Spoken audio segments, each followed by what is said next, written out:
gusty winds as it pushes through. And then blustery but bright for the northern half of the country, with showers following the main area of rain and cloud. But it stays cloudy in the south, but much milder, 12 or 13 Celsius here. A windy day then to come on Saturday, and wind stays the theme through the next few days. Sunday starts off relatively calm, but it turns increasingly windy, especially in the north later on.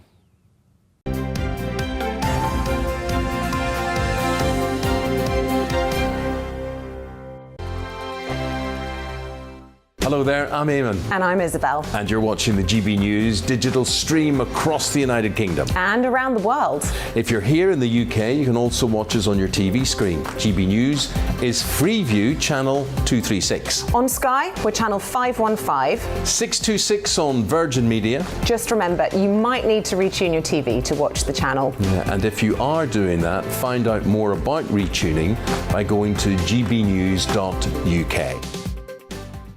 Join my show Farage, 7 p.m. till 8 p.m. Monday through Thursday, and there you will get opinion, analysis, debate, and I'll cover stories that nobody else dares to touch. And then for the last 15 minutes, talking pints. We're over a drink. We have a civilized conversation with someone. We very often disagree, but we do it in a grown-up way. Come and join me on Farage.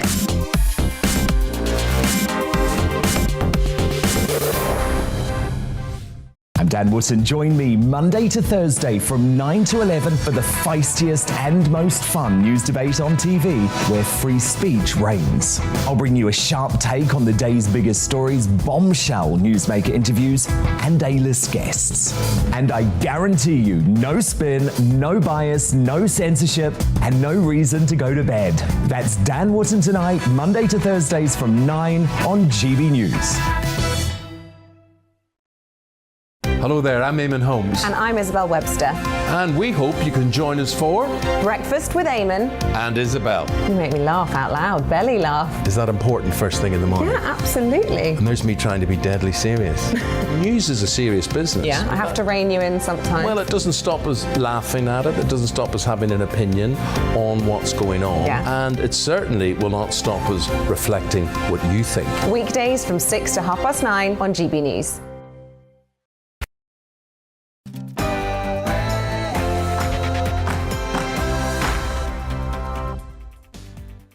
It's 9:30 and this is The Briefing with me, Tom Harwood, on your TV and on your radio. Well, the Met have released a statement on the Sue Gray report this morning. The PM is wavering over tax hikes, and today we'll bring you more political stories too on fraud and on the abhorrent practice of virginity testing. All that and more to come, but first, it's your morning headlines.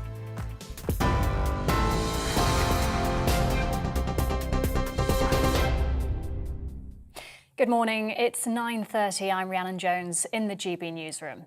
The Met Police have asked Sue Gray to make minimal reference to the events it's investigating. Her inquiry into an alleged Downing Street parties during lockdown had been due to be released this week. The force isn't calling for any delays, but confirmed it's in contact with the Cabinet Office to avoid any prejudice in the investigation. The national insurance hike is going ahead, according to government ministers, despite reports the Prime Minister's considering its delay. Conservative MPs are among the voices calling for the increase in April to be scrapped as families struggle because of the rise in the cost of living. Russia says it doesn't want war with Ukraine. The Foreign Minister Sergei Lavrov says proposals by the US to ease tensions are still being assessed, and he expects to meet the US Secretary of State Antony Blinken in the next couple of weeks. The Foreign Secretary has defended her decision to use a private plane to fly to Australia, which reportedly cost taxpayers around £500,000. Critics say the move was a grotesque misuse of public money, but Liz Truss says the government plane is there to make travelling easier for ministers. COVID restrictions have been lifted in Wales. The rule of 6 has been scrapped. People no longer have to social distance and nightclubs can now reopen. COVID passes will still be required in cinemas, theatres and concert halls. The government's pledging to make British Sign Language a recognised language. It's hoped a new bill will improve access for deaf people and promote its use during public announcements. TV, online and DAB Plus radio. This is GB News. Now it's back to the briefing with Tom Harwood.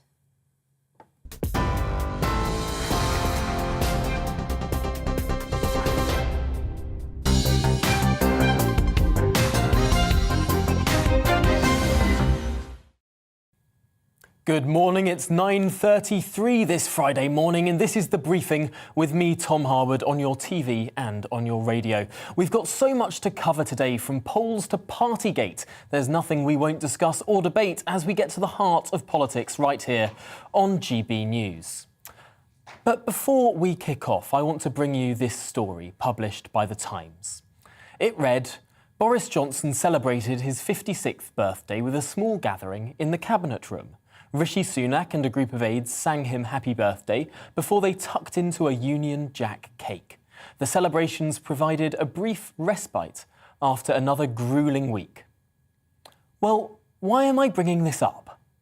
We heard about the cake party this week. Journalists across this country were appalled and outraged, right? Well, let's look at that article again. Notice the date on the article. The 20th of June 2020, during that first lockdown. It was so uncontroversial that a national newspaper reported it without batting an eyelid. Everyone read it and no one cared. It was not remotely controversial. Why? Probably because everyone else was doing the same. Of course, key workers who were in work, seeing their colleagues anyway, would on occasion have wine and cake. Did they think it was against the rules? No. Did The Times or anyone else who read that story at the time think it was against the rules? No. I know of teachers who would have a glass of wine in the staff room together at the end of a long, hard week in that first lockdown. Good on them. Nurses who would use a break to film a TikTok dance or two together. Good on them. Journalists who would share a cake upon a colleague's birthday. Fair enough. I wonder to what extent we have descended into a bout of national hysteria. Things that were innocuously reported a year and a half ago, that no one cared about a year and a half ago, are now driving utter fury. Is it perhaps time to take a step back and dispassionately realise that people who were working in the same room as each other anyway, having a piece of cake is not Watergate? I know it's controversial to say at this point, but out of the heat of this hysteria, I think a lot more people might just agree too.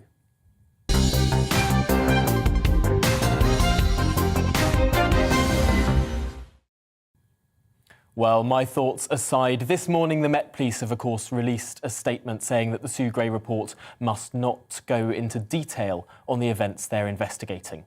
The consequences for this in Parliament are hard to predict. How will MPs respond? Well, let's discuss this now with the Professor of Politics at the University of Liverpool, John Tong. Welcome to the programme. First of all, people were expecting that upon publication, Sue Gray's report would be this watershed moment when these 54 letters may well go in. Well, we now will either not get this report, it will be delayed until after the investigation, or we'll get a sort of watered down, a sort of censored version of this report at the behest of the Metropolitan Police. Does that mean that perhaps it doesn't become a watershed moment? I think that's correct. I think the premise in your question is correct. The Sue Gray report now will be a thin, watered-down version of what might originally have been expected. And I think it's unlikely, predictions are always dangerous in this business, but I think it's unlikely that the Sue Gray report in itself would be fatal for Boris Johnson's premiership, given that the police have basically said, hands off to Sue Gray in terms of the material that they are investigating. Now, the bigger police investigation might yet prove fatal for Boris Johnson's premiership.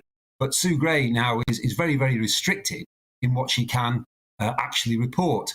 I think that's unlikely, therefore, to trigger further Conservative backbenchers submitting letters to Sir Graham Brady, the chairman of the 1922 Backbench Conservative Parliamentary Committee, to bring the downfall or try and bring the downfall of their leader.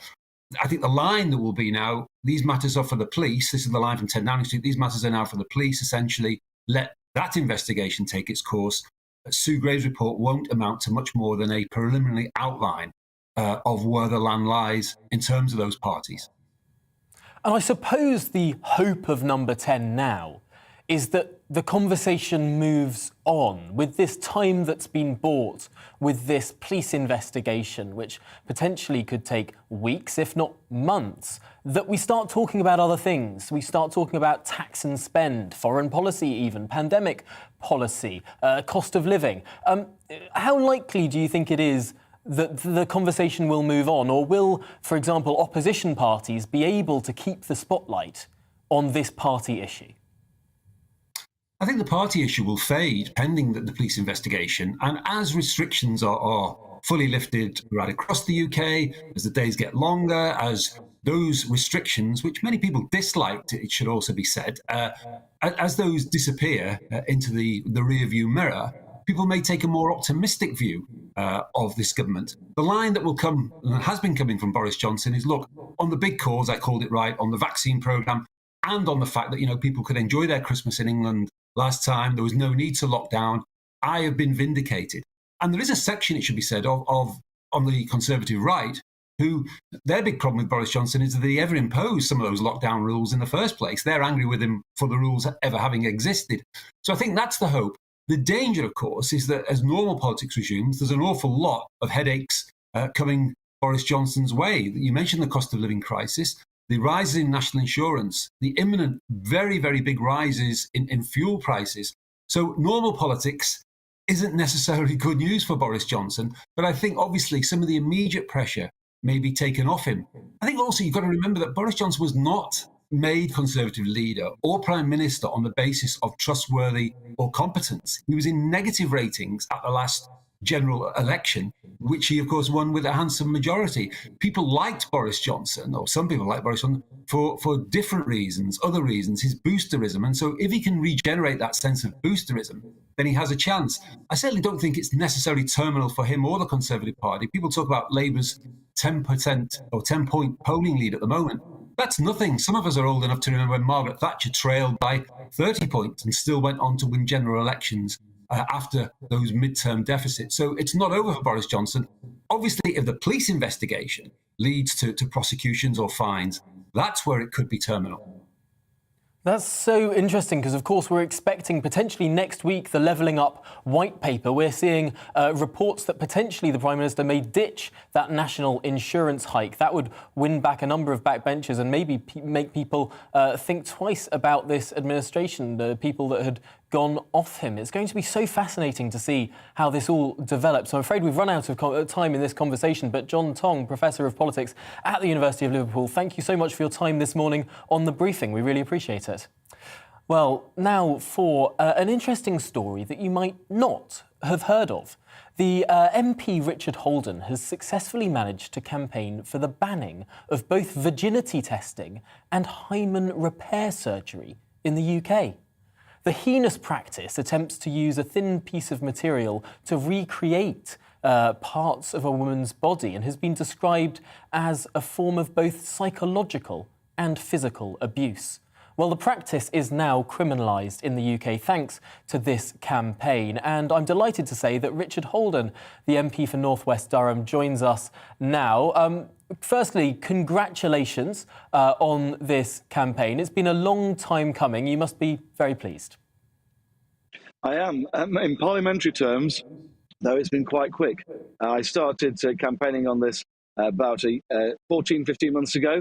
Having said that, there have been real campaigners out there from some of the charity organisations working with women in this situation and who've been subjected to these practices for years. I'm just so glad that now the government's taken on board what we want to do and is making the change now in the Health and Care Act. We tabled some amendments and they've basically accepted them, put their own exactly the same ones in their place, and it's coming to pass. But it will mean that some of these practices, Tom, that just have no place in Britain, that should never have had any place in Britain, are going to be banned. And it's just so I'm just so grateful to all the campaigners, but also to the government ministers for listening to us.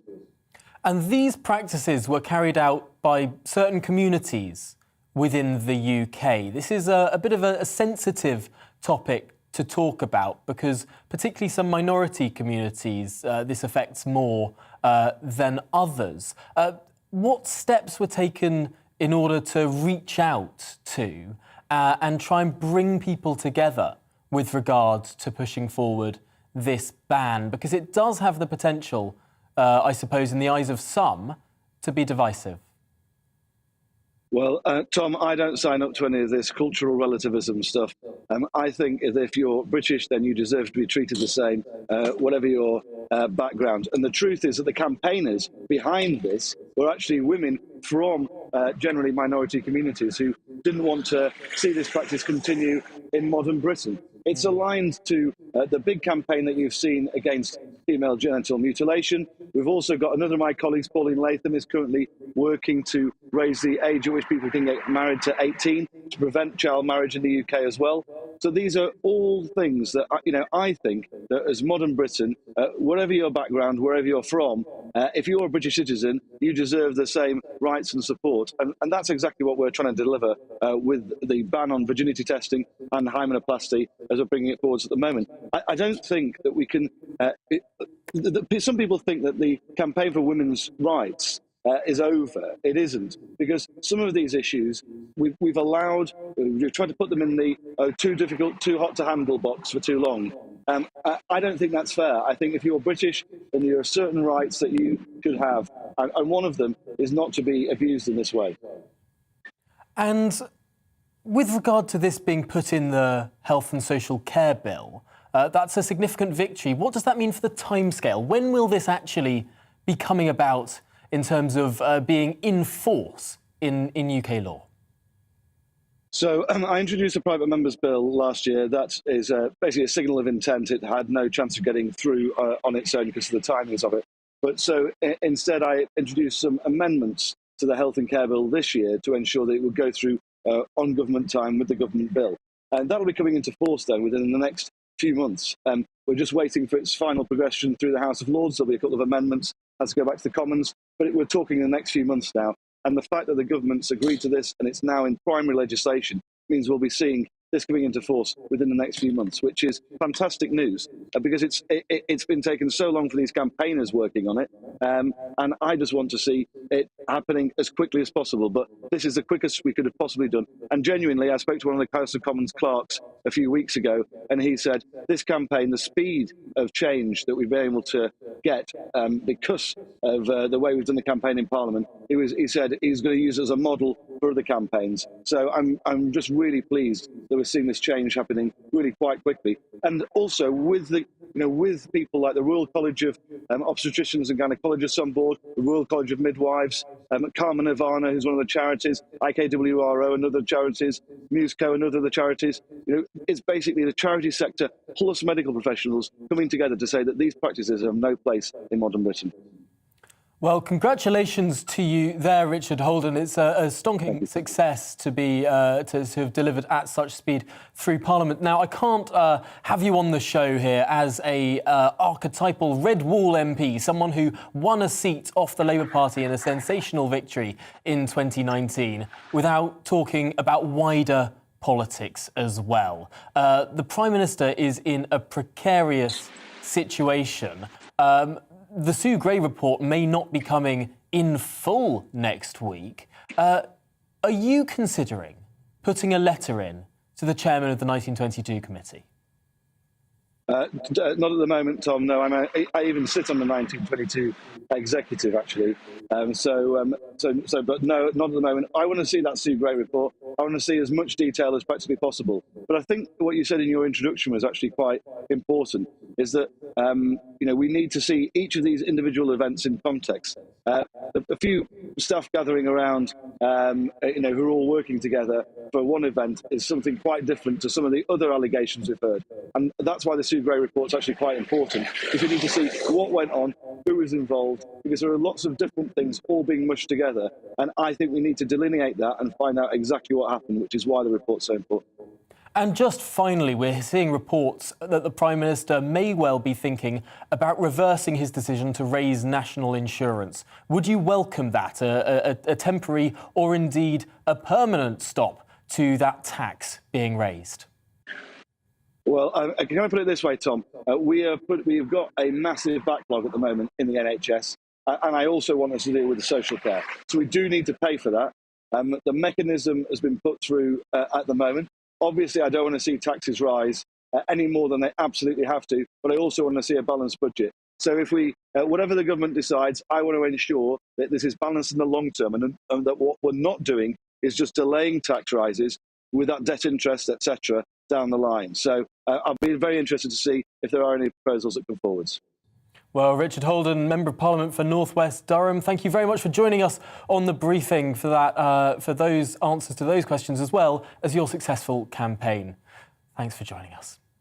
Now, the government has denied that it is privately decided to scrap a crucial economic crime bill in the wake of the resignation of Junior Minister Lord Agnew in the Lords earlier this week. Agnew hit out at the government on Monday for failing to take action against COVID loan fraud, which MPs and anti-corruption campaigners say could have cost the taxpayer billions of pounds.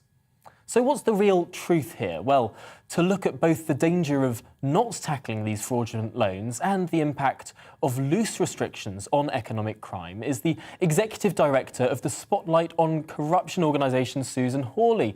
Welcome to the programme. First of all, how big a problem is economic crime in the UK? How many billions of pounds do we lose out on due to this sort of fraud or corruption? It's absolutely huge, Tom. We are talking hundreds of billions of pounds, and it's not just fraud, we're talking money laundering.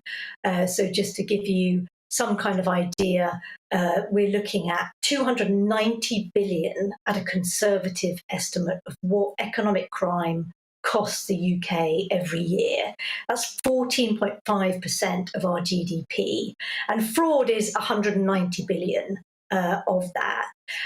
So Lord Agnew, was rightly pointing out that the UK is going to lose billions of pounds in fraud on the COVID loan schemes. I mean, we're estimating that at a conservative estimate, it's 12 billion. You just heard Richard Holden saying, the current government doesn't want to raise taxes, but what we need to do is stem the losses. I mean, that money could pay for 1.6 million children below the poverty line to get free school meals for 11 and a half years. So it's extraordinary levels of public money being wasted here.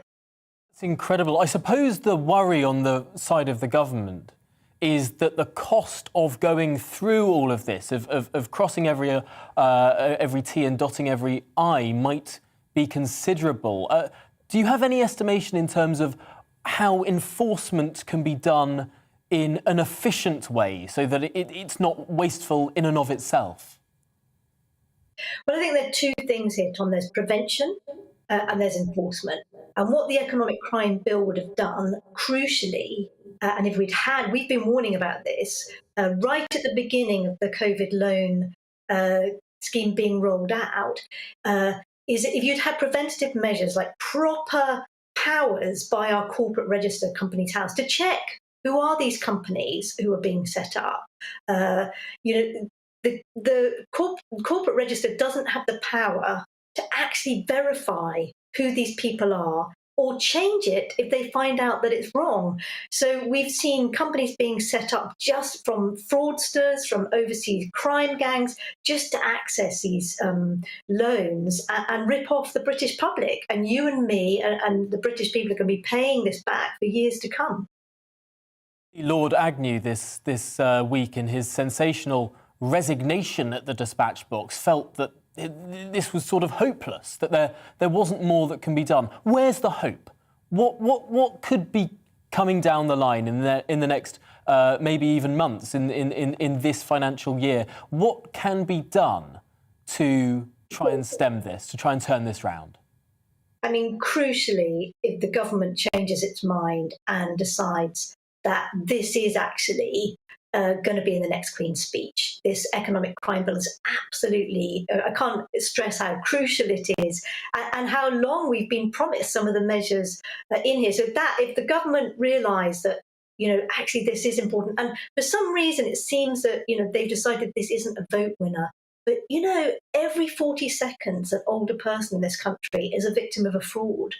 We cannot wait any longer for really proper preventative measures and proper enforcement of our economic crime fighting bodies, because there are real issues there as well. We've got very underfunded, under-resourced and outgunned police bodies and the National Crime Agency. So, well, Susan Hawley, I'm afraid we're going to have to leave it there, but thank you very much for bringing it's such an important issue, and I'm so glad that we've had time to talk about it this morning on the briefing. Susan Hawley there, of course, Executive Director of Spotlight on Corruption. Well, the latest polls by Savanta Comres show voting intentions have swung from right to left after the accumulation of scandals in number 10. But there was one very interesting poll out this week that told a slightly different story. One where the gap between Labour and the Tories, instead of growing into this double-digit lead that we've seen over the last few weeks, shrunk to just 4 points, just a 4-point gap between the Tory party and the Labour Party. Well, what on earth is going on? Let's talk to Chris Curtis now, Head of Political Polling at Opinium Research. Chris, is this an outlier poll, or are the Tories regaining ground? What's going on here? Well, it is an outlier. It's very different to what we're seeing in pretty much all other opinion polls. But I think there's actually a very interesting reason why the poll showed a slightly different result, and that's because of the way it asked the question. So normally as pollsters, when we're asking people how they vote at the next general election, we'll give them a long list of options, and we'll also give them an option to say that they don't know. And that's really critical at the moment, because there's lots and lots of people who voted Conservative at the last election who haven't necessarily switched straight over to the Labour Party, but the reason the Conservatives are down so much in the polls is because they're losing voters to that don't know option. Now, the poll we saw out from Kantar earlier this week, which showed a much smaller Labour lead, that didn't offer that don't know option. So those Conservative voters who would have said don't know, many of them stuck with the Conservative Party instead, and that brought up the Conservatives' vote share number. Because, of course, in a ballot box, when you go to vote yourself, you don't have a don't know option. So potentially this story driving Tories to don't know, they're going to come back to the Tory party at the time of an election. Potentially this Kantar poll might be more on the money. I think there's quite strong arguments for what Kantar's done. There's quite strong arguments for obviously including a don't know option at the moment. I think really what's important is that actually, that Kantar poll shows a slightly smaller Labour lead, but everyone is telling the same story across all pollsters, which is the Conservatives are in trouble. They've lost a lot of those voters to don't know. Obviously, if they win those voters back, they'll be favourites again to win the next election, just like they were a few minutes ago. But I think the longer this scandal goes on, the less likely it is that those don't know voters will return back to the Conservative fold. And of course, there has been times in the past, in the run-up to the 2017 general election, as an example, when the Conservatives don't know voters didn't return to the Conservatives. If you're a Lib Dem and you're old enough, you might remember the Lib Dems had lost a lot of their voters to don't know in the run-up to 2015, and none of those voters returned either. So it is important to try and fight to win those voters back. They're not automatically going to return home. But if they do, of course, and there's strong reasons to think they might, then yes, the Conservatives could still win those voters back and win the next election. I suppose it's useful that we have a plurality of polling organisations that ask different questions in different ways. We can all compare and contrast. Chris Curtis of Opinium, thank you very much for joining us on the briefing. That's it for the show. Coming up, it's To the Point with Patrick and Anaya. But first, here's the weather. Hello, good morning. Chilly start to the day, frost in places and a few fog patches, but otherwise plenty of dry and bright weather at first today before it's